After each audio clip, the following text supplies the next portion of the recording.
आता राज्य सरकारने वीज निर्मितीसाठी खूप मोठं पाऊल उचललं आहे। विजेचा तुटवडा ओळखून राज्य सरकारने जलविद्युत निर्मितीसाठी पंप्ड स्टोरेज धाटणीच्या प्रकल्पासाठी महाराष्ट्र शासन आणि NTPC, Welspun new energy, NHPC, renew hydro power, THDC India, Torrent power, Adani green energy या कंपन्यांशी महायुती सरकारनं नुकतंच सामंजस्य करार केले आहेत।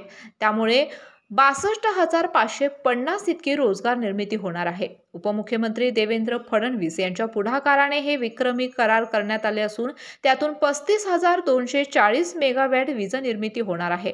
राज्यातील या प्रकल्पामध्ये सुमारे 1,88,750 कोटी रुपयांची गुंतवणूक, तर राज्यात 2030 पर्यंत 50% वीज निर्मिती ही नैसर्गिक ऊर्जा स्रोतांमधून होणार आहे। राज्य सरकारच्या या करारामुळे शाश्वत वीज निर्मिती आणि अर्थव्यवस्था वाढीस मोठा हातभार लागणार आहे।